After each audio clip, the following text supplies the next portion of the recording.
I was still deciding on a Halloween costume when my phone buzzed with a motion alert from the front porch. I checked the live feed and saw myself standing perfectly still, wearing what I was wearing, staring dead into the camera. Halloween was always weird in our neighborhood. Not dangerous, just weird. People overdecorated, left bowls out even though they were home, and sometimes dressed up in costumes that looked a little too real. But that's the point, right? I lived alone, still do. Just a quiet rental in a middle-class development outside of Pittsburgh. I was 30, single, and too cynical for the whole pumpkin and candy scene. But I didn't hate it. Not until last year. The week of Halloween, my work-from-home job had been kicking my ass. I hadn't slept much, so I was behind on decorations, behind on errands, barely even eating full meals. I didn't even bother buying a costume until October 30th. Just something cheap from a Spirit Halloween, a black hoodie, mask, gloves. Not even themed. Just generic creepiness. The night before Halloween, I was up late, maybe 1:30 in the morning. I had a movie paused on the TV, a glass of wine in my hand, and I was scrolling through costume hacks online when my phone buzzed. Motion detected, front door camera. I tapped it, half expecting to see some neighbor kid playing ding-dong ditch. But the second the feed loaded, my stomach dropped. There was a man on my porch, wearing a black hoodie, gloves, a simple white mask. Exactly what I had just tried on upstairs in the mirror. He wasn't moving. He wasn't knocking. Just standing there, staring straight into the camera lens. My first instinct was to check the door. It was locked, deadbolt too. I peeked through the peephole. Empty porch. I rushed back to the app and rewound the clip. The man had stood there for maybe 30 seconds. Then turned, slowly, and walked off the porch. No trick-or-treat bag. No kids. No laugh. I thought maybe it was a prank. Someone trying to mess with me because they knew my costume. But that didn't make sense. I hadn't shown it to anyone. That night I barely slept. The next day, Halloween, I installed a second camera on the side of the house, just in case. I skipped the party I was invited to. Locked up. Shut off the lights early. And by 10 p.m., I was in bed, wide awake, eyes on the security app. Nothing happened. Until 2:03 a.m. Motion detected, side camera. This time, I didn't hesitate. I clicked it immediately. There he was again. Same hoodie. Same gloves. Same blank white mask. But he wasn't just standing still this time. He was trying the window.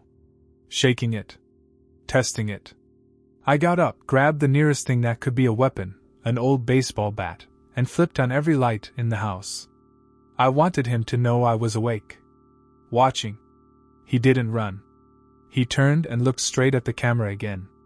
Tilted his head. Then walked out of frame. I called the police. By the time they arrived, he was long gone. No fingerprints. No damage. Just the footage, which they watched on my phone. "You said you just bought that costume?" one of the officers asked. "Yeah. Yesterday." "Did you post a picture of it online? Maybe on social media?" "No. I haven't shown anyone." The officer glanced at his partner. "Mind if we do a sweep of the house?" I let them in. Every room. Every closet.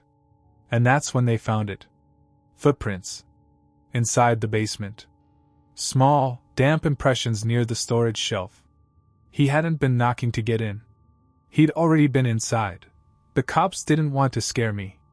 I could tell by the way they talked, slow, measured, gentle, like I was some skittish animal on the verge of bolting.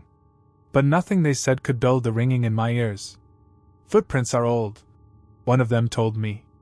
"Could be from you, or a previous owner." "Except I don't have boots like that," I snapped. Size 11. Deep treads. Tracked straight from the small basement window to the shelf where I stored boxes.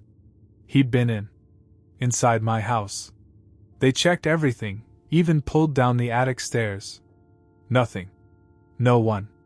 They left around 4 a.m., saying they'd file a report and patrol the area more frequently over the next few nights. Didn't help. I didn't sleep. I sat in the corner of my living room with the baseball bat in one hand and my phone in the other, cameras up on the screen like I was watching a horror movie on pause. That night passed. Then another. By the third, I was finally crashing, physically and mentally. I fell asleep on the couch sometime before midnight, half-dressed and fully terrified. And then I woke up. Not to noise. Not to a notification. To breathing. Not mine. Just slow, steady, heavy breaths. A rhythm. I opened my eyes. My phone was still in my hand. Camera feed still on screen. The porch was empty. The side yard was clear. So where? I sat up. The sound stopped. My mouth went dry. And then, from the hallway. Creak. I stood, bat ready, heart racing so fast it made my vision blur. I crept toward the hall. Nothing. Then I noticed it. The attic stairs. Down again. I hadn't pulled them. That was it. I bolted. Out the door, down the driveway, across the street. Called 911 from my neighbor's front lawn. This time, the cops brought backup. Guns drawn. Loud commands. They went up into the attic. And again, nothing. No one. But they found evidence. Tucked deep in the corner of the crawl space was a sleeping bag. Candy wrappers. A used water bottle. And worst of all, a phone. Not mine. His. There were photos on it. Dozens. Screenshots of me from my security cams. Photos of me eating. Sleeping. Brushing my teeth. He'd been living up there. 4 days. Maybe weeks. Watching. Waiting. The worst one? A picture of me, sleeping, on the couch. Taken from inside the house. I threw up in the grass while they sealed off the attic and collected the evidence. They never found him. Not officially. The theory was he snuck in during the day, probably followed me from the costume shop, saw the mask in my bag, and picked it up to become me. He lived in my attic, moved through my house when I was asleep, and slipped back into hiding before morning. The cameras didn't catch him. Because he already knew where they were. I changed the locks. Sealed the attic. Moved 6 months later. But I still check the ceilings. Still wake up with that sound in my ears. Breathing. And sometimes, just sometimes, I check the mirror at night and wonder, would I recognize him if he stood behind me? Or would he just look like me? She rang the doorbell like every other trick-or-treater. Same time, same smile, same chant. Trick or treat! But she didn't take any candy. She just stood there. And then I noticed, she was holding something behind her back. I don't even like Halloween that much. But I've got 2 kids and a wife who loves seasonal decorations, so every year I hang the fake cobwebs, carve the pumpkins, and try to fake enthusiasm. It's suburban law. This particular Halloween started normal. Too normal. The doorbell started ringing at 5:15. We had our candy station ready, the kids were in costume, and my wife was double-fisting red wine and mini Snickers like a champion. I stayed near the door while she floated between the kitchen and front window, gushing over every toddler dressed as a bat. We live in a cul-de-sac, so we usually get the same crowd every year, neighbors' kids, local high schoolers pushing the age limit, one guy who always dresses as Michael Myers and just stands on the corner for hours. But around 7:40 p.m., someone new showed up. A little girl. Maybe 9 or 10. Pale skin. Long black hair. She was wearing a fuzzy unicorn hoodie with a horn on the hood, white leggings, and pink Crocs. The kind of outfit that feels homemade, not store-bought. She rang the doorbell and stood perfectly still. Didn't dance, didn't fidget. Trick or treat, she said in a high, flat voice when I opened the door. I smiled, reached into the bowl. Nice unicorn costume, I said. She didn't respond. Just stared at me from behind her little plastic mask. A cartoonish unicorn face with hollow black eyes. That's when I noticed her hand behind her back. She hadn't held out a candy bag. I hesitated. You got a bag, sweetie? Still nothing. Just breathing. Soft and steady. And then she took a step forward. Not huge. Not fast. But deliberate. That's when I saw what she was holding. A kitchen knife. Full size. Silver blade. Smudged. What the hell? I backed up a step instinctively, then looked behind me. Honey? My wife came around the corner, saw the girl, and froze. The girl tilted her head. A slow, unnatural movement. Like a dog trying to figure out a sound. My wife whispered, "Is that blood on the knife?" We both stood still. Then, without a word, the girl dropped the knife. It clattered onto the porch like a gunshot. She turned and walked away. No bag. No candy. Just gone. I stepped outside, looked down the street. Nothing. She'd disappeared. My wife picked up the knife using the end of her scarf and immediately called the police. They told us to stay inside and wait. An officer arrived within 10 minutes. He took the knife, asked a bunch of questions, and then paused when I described the hoodie. "A unicorn?" he repeated. "Yeah. White. Fuzzy. Pink shoes." He exhaled and rubbed the bridge of his nose. "You're not the first." "What do you mean?" "We've had 3 other calls tonight. Same girl. Same outfit. Carrying a kitchen knife. Each time, she shows up at a different house, doesn't take candy, and leaves without a word." I stared at him. "So where is she now?" "We don't know. Units are canvassing. Could be a prank. Could be something more serious." My wife shook her head. "That didn't feel like a prank." The officer gave us his card and told us to call if she came back. I didn't sleep that night. Kept checking the camera footage. And somewhere around 3:12 a.m., the doorbell rang again. I didn't answer. But the camera feed? It showed her. The unicorn girl. Standing there. Smiling. This time, with 2 knives. I didn't go to the door. I couldn't. I sat there on the couch, frozen, the security feed open on my phone. The porch light caught her just enough to show that weird hoodie glowing soft white in the dark. She held a knife in each hand now. Same hollow mask. Same pink Crocs. But this time, she wasn't still. She was rocking. Back and forth, gently. Almost like she was waiting for someone to come play. My wife whispered from the hallway. "Is it her again?" I nodded without looking away. "Is she armed?" "Yeah." I called the police, again, and gave them the exact timestamp and live view. While I was on the phone, she moved. She stepped forward. Not rushing. Not aggressive. Just steady. Calm. She picked up one of our jack-o'-lanterns and crushed it underfoot. Just stomped it flat like it was nothing. Then she raised one of the knives and dragged the blade across the siding of our house. Slowly. Deliberately. We watched, breathless, as the blade carved a long, uneven scratch into the vinyl. The dispatcher told me to stay put. Officers were on their way. And then, she was gone.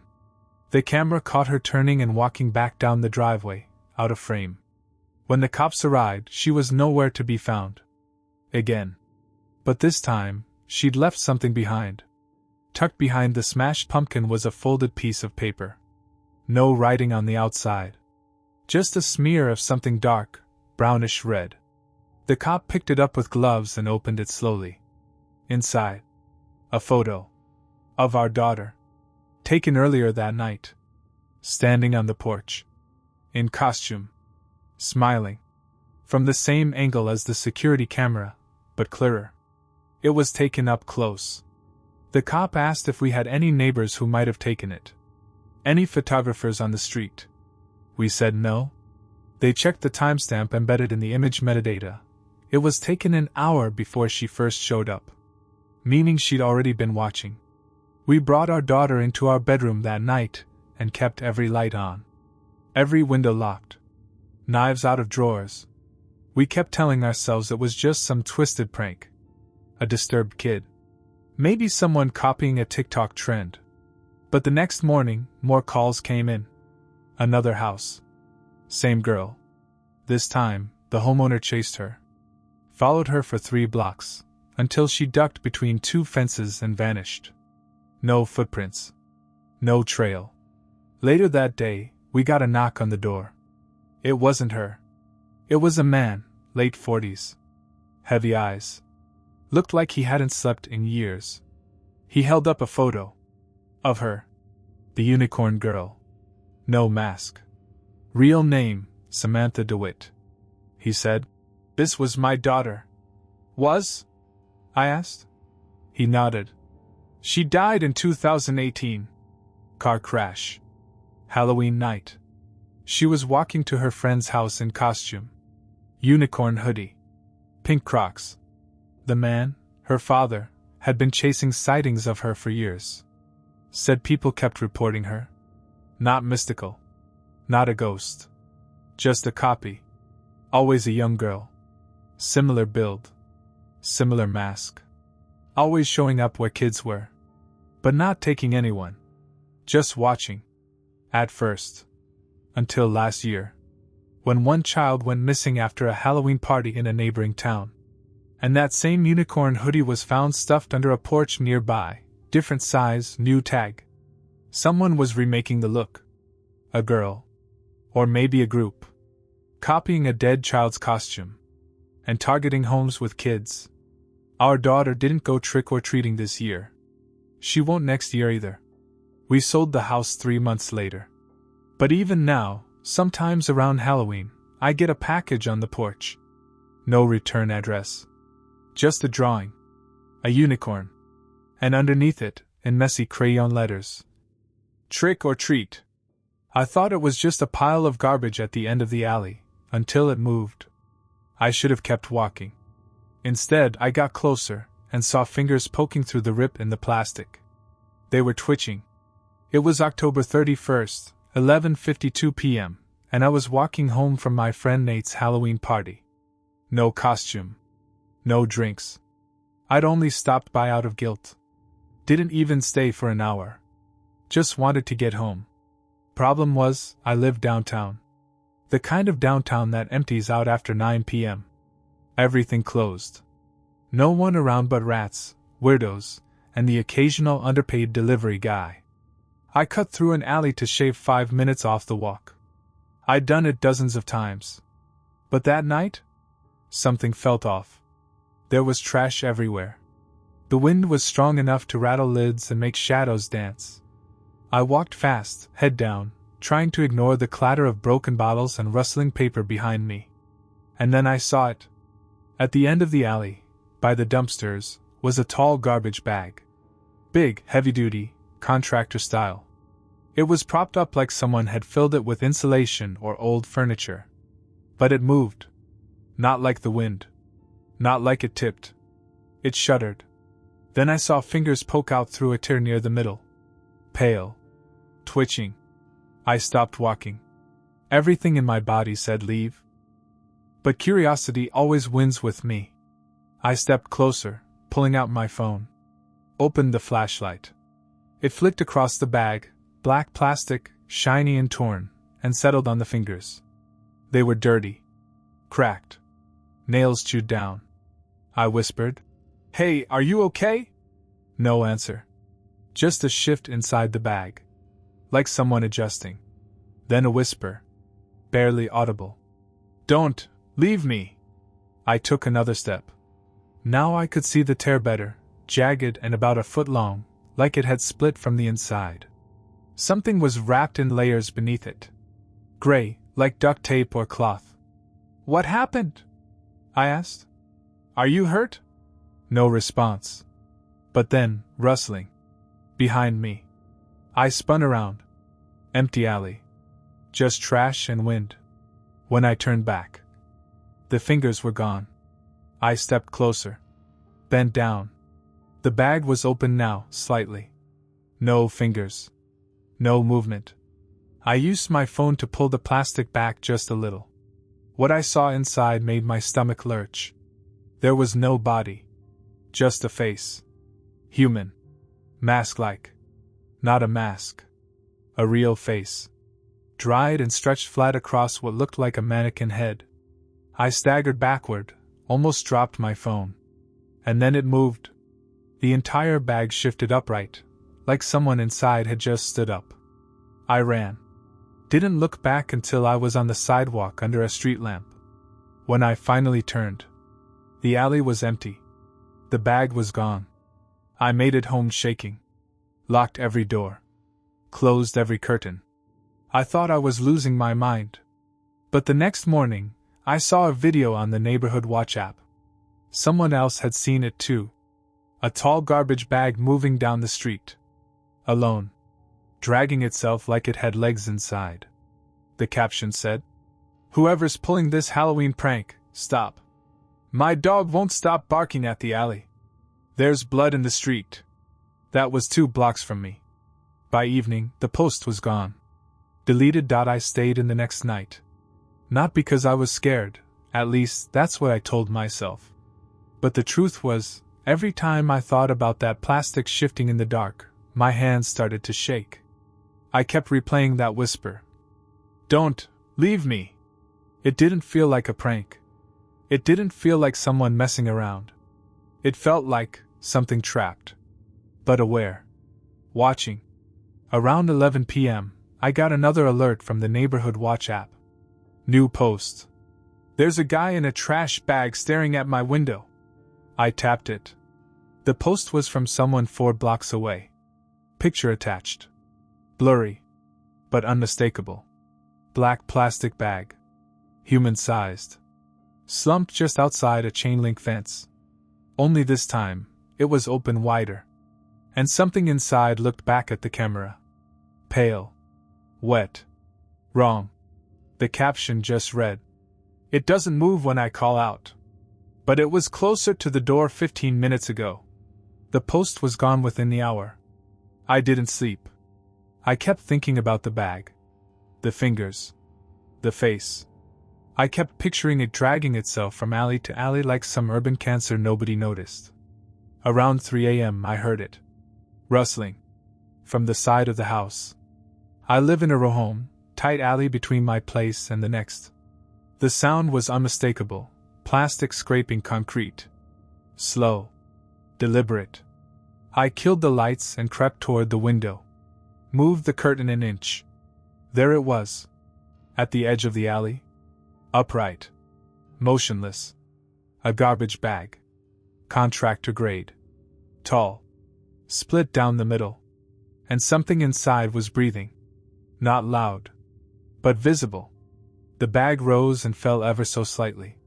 I whispered, "Why are you here?" No answer. Just a new sound. Plastic tearing. I backed away from the window, heart thudding like a hammer in my ribs. I grabbed a kitchen knife and my phone, ready to dial 911, until I saw the door. The side door. The one to the alley. It was open. Just an inch. I didn't hear it open. Didn't unlock it. I stood frozen, every inch of me telling me to run. But I couldn't. Then came the knock. Not on the front door. Not on the window. The knock came from the closet. 3 slow taps. Like fingernails on drywall. I stepped forward. Raised the knife. The knock came again. I flung the door open, empty. Just coats and boots. But then, the plastic. On the floor. Folded. Shiny. Black. With a rip in the middle. Like something had slid out. I ran. Out the front door, down the street in my socks, knife still in hand. I didn't stop until I got to the corner gas station, breathless and shaking. They called the police. I waited inside, staring at the doors. When the officers got to my place, they found no sign of forced entry. But the side door? Covered in a greasy, dark handprint. No fingerprints. Just smudges. And the camera I'd installed a year ago? It had been turned to face the wall. I moved a week later. Left the city. Haven't been back since. But every once in a while, on trash day, I feel that tug in my gut. And if I ever see a garbage bag standing on its own, still and upright, I don't walk past it. I cross the damn street. Because some trash doesn't stay buried. And some of it remembers you. I was brushing my teeth when I noticed something off in the mirror. My reflection blinked twice. I hadn't. I leaned closer. And it smiled. But I wasn't smiling. I dropped the toothbrush. The reflection didn't. It just kept smiling. There's something about Halloween that messes with your head, makes you doubt what you see, what you hear. Maybe it's all the costumes. The masks. The idea that someone, or something, can hide right in front of you, and no one questions it. For me, the hallucinations started a few days before Halloween. At least, that's what I thought they were. It started small. First time I noticed it, I was getting ready for bed. Just standing at the sink, brushing my teeth, mine on autopilot. Then I saw it. My reflection didn't quite move with me. Just a hair off. A fraction of a second. Like buffering lag. I paused. Moved my hand left. It moved right. Then caught up. I figured I was overtired. Went to bed. The next night? Same thing. But worse. I turned my head, my reflection turned slower. Not glitchy. Intentional. Like it was thinking about it first. I shut the light and walked out. But then, I started testing it. The next morning, I went into the bathroom and waved. My reflection waved back. Then I didn't move. Just stared. And slowly, it tilted its head. I didn't. I took a breath and tried to laugh it off, but my throat was dry. I grabbed my phone and filmed myself in the mirror. Watched it back. The video looked normal. No delay. No weird movements. But live was wrong. That night I invited my girlfriend over. Just wanted someone else to see it. We were watching a horror movie anyway. It felt almost fitting. Around 11:30 p.m., I brought her into the bathroom. I said, "Okay, just watch this." She looked confused but played along. I stood in front of the mirror. Lifted my left hand. So did the reflection. Then I slowly lowered it, staring into my own eyes. "I swear it does weird stuff when I don't move," I said. She rolled her eyes. "Babe, are you okay?" And then she screamed. Because the reflection kept moving. It leaned forward. I didn't. She stumbled back, grabbing my arm, eyes wide. Did you see that?" I nodded. "I wasn't moving." The reflection tilted its head, just slightly, and then smiled. Not a normal smile. Something off. Like it didn't know how to smile but was trying. Too many teeth. Too wide. We backed out of the bathroom, slammed the door, and locked it. Yes, we locked a door to a mirror. That's how scared we were. She left 20 minutes later, said she had to go home. Said she'd call me in the morning. She never did. The next day, I tried calling her, straight to voicemail. Her roommate answered once, said she'd packed a bag and left town. Didn't say goodbye to anyone. I was alone. Again. That night, I taped a blanket over the bathroom mirror. Couldn't even look at it. But just after 2 a.m., I heard something. Shifting. Like fabric sliding. I walked down the hallway, slowly. The blanket had fallen. Or been pulled down. And scrawled across the fogged-up mirror, written in long, dripping streaks, were 4 words. "Let me be you." I didn't sleep. I sat on the floor across from the bathroom, knife in hand, just watching the mirror. Waiting for something to press against the glass. For me to come back. It never did. When the sun came up, I covered the mirror with cardboard. Duct-taped it edge to edge, sealed it like I was patching a broken wall. That should have been the end. It wasn't. Because later that day, while I was in the living room scrolling through job postings, my phone buzzed. A video call. From my own number. I didn't answer at first. Just stared at the screen as it buzzed. Then it rang again. And again. The 5th time, I picked up. The screen showed me. But not now. Not present me. I was watching myself, in the bathroom, brushing my teeth. Shirtless. Same tattoo. Same scar on my chin. Same movements. Except I wasn't in the bathroom. I stood up, hard hammering, and ran to check. Still sealed. Still taped. I tapped the screen. Who the hell are you? And the reflection, no, the thing in the video, turned and smiled. I'm what's left when you stop looking. The video cut out. I called my girlfriend again. Still no answer. But now her Instagram was gone too. Deleted. Vanished. That night I heard footsteps. In the bathroom. Inside the mirror. Creaks across tile. Breathing. Long, wet exhales. I didn't go near it. Not until the next morning. And when I finally opened the door, the cardboard was slashed. For long cuts, like someone had dragged claws across the inside. There was no glass. The mirror was gone. Just a hole. A perfect, gleaming void.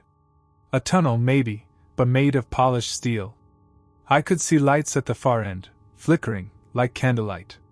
And on the floor right beneath it, a Polaroid. Of me. Sleeping. In my bed. Taken from above. I stared into the hole.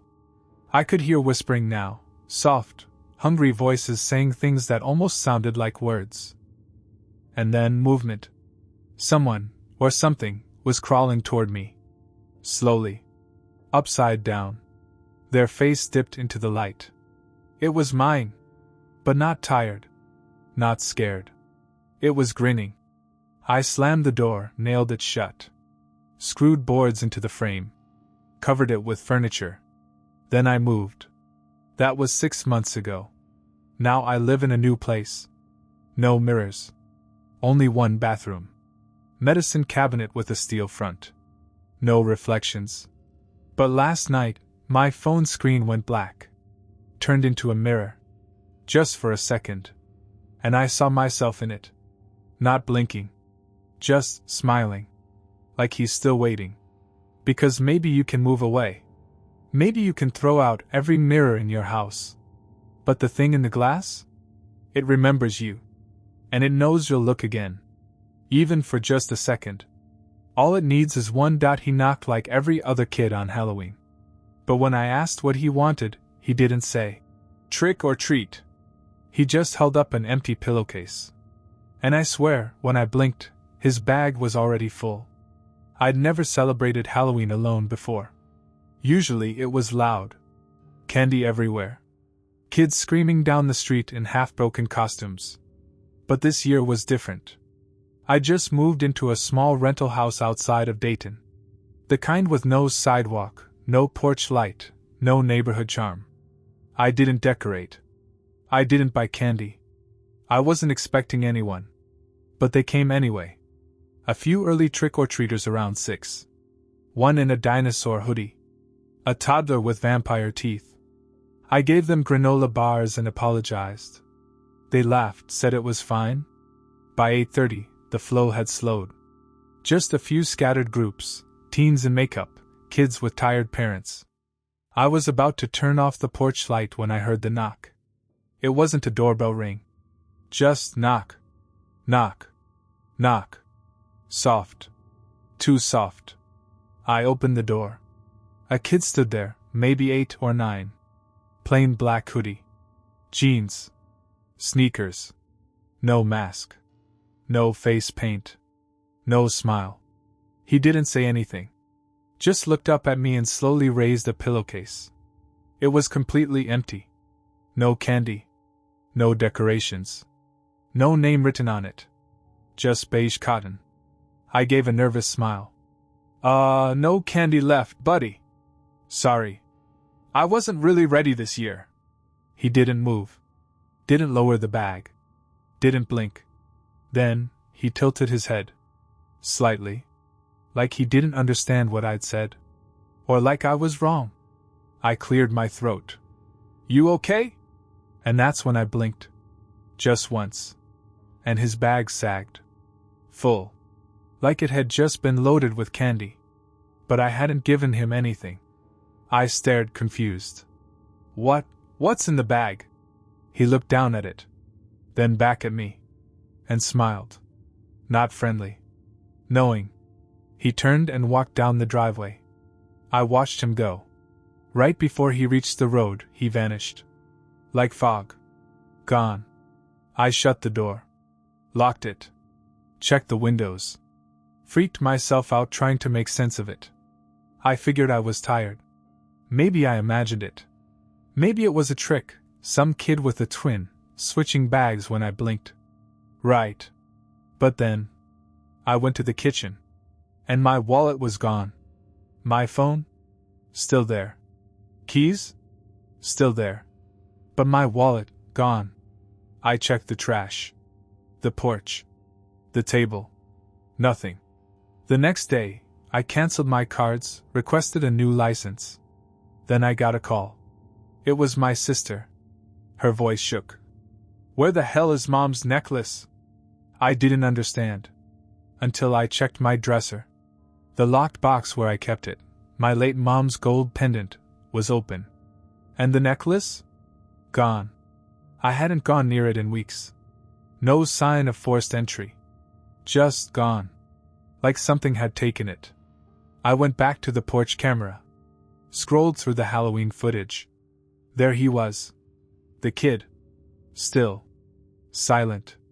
But when I paused the footage, frame by frame, I saw something horrifying. Right after I blinked on screen, the video skipped. Half a second. But in that missing moment he moved. A blur. From the porch, into my house. I didn't sleep. Didn't eat. I just sat there, watching that half second of footage on repeat. One frame, he's on the porch. The next, he's gone. No door opening. No sound. Just that blur, and the way the camera skipped like it had been pulled forward in time. And then I noticed something else. In the final frame before the skip, his bag is empty. Right after, bulging. I zoomed in on his face. It wasn't just a kid smiling. It was older. Like a mask stretched too tight. A smile someone had learned, not one they were born with. And the eyes? They didn't look at the camera. They looked through it. That night I checked every drawer. Every box. The wallet was gone. My mom's necklace, gone. The silver lighter I'd inherited from my grandfather? Gone. Things that meant something. He didn't take money. He didn't take tech. He took pieces of me. I searched online. Weird forums. Horror subreddits. Paranoia-fueled threads filled with urban legends and stories no one would admit to believing. And I found one. Posted 6 years ago. He comes with an empty bag on Halloween. Not in costume. Just his face. He doesn't say trick or treat. He doesn't ask. But if you see him, something is going missing. Under that, a reply. Don't blink. Don't turn around. Don't let him in. Another comment. If his bag fills up, something's been taken. He collects things. Meaningful things. From people who look away. I didn't sleep. I sat by the front door, lights off, bag packed, thinking about motels. About burning the house down. And then the doorbell rang. Not loud. Just once. I peeked through the peephole. Empty porch. But when I opened the door, there it was. The bag. Same pillowcase. Beige. Empty again. And something inside me knew he'd be back next year. That's the pattern. Every Halloween. A new visit. A new taking. So I prepared. Over the next 364 days, I filled my place with decoys. Trinkets with false stories attached. Jewelry I bought online and rubbed with cologne that smelled like me. I made my life a lie. When Halloween came, I waited in the dark. Camera rolling. Front door open. And he came. Same boy. Same empty bag. He stepped onto the porch, looked me in the eyes and smiled. This time, I didn't blink. He reached into the bag, expecting it to fill. It didn't. I watched him frown. glance around, sniff the air. His nose twitched like an animal. Then he looked at me and whispered, "You're cheating." My heart dropped. He turned and walked down the steps. I thought I'd won. Until I checked the hallway. And saw the picture frame. The one with my dad's last photo. Empty. The glass shattered. And the photo? Gone. It hadn't been bait. It had been real. I sat on the floor and cried. Because no matter what I do, no matter how I try, next Halloween, he'll be back. Smiling. Silent. Bag empty. And there's always something left to take.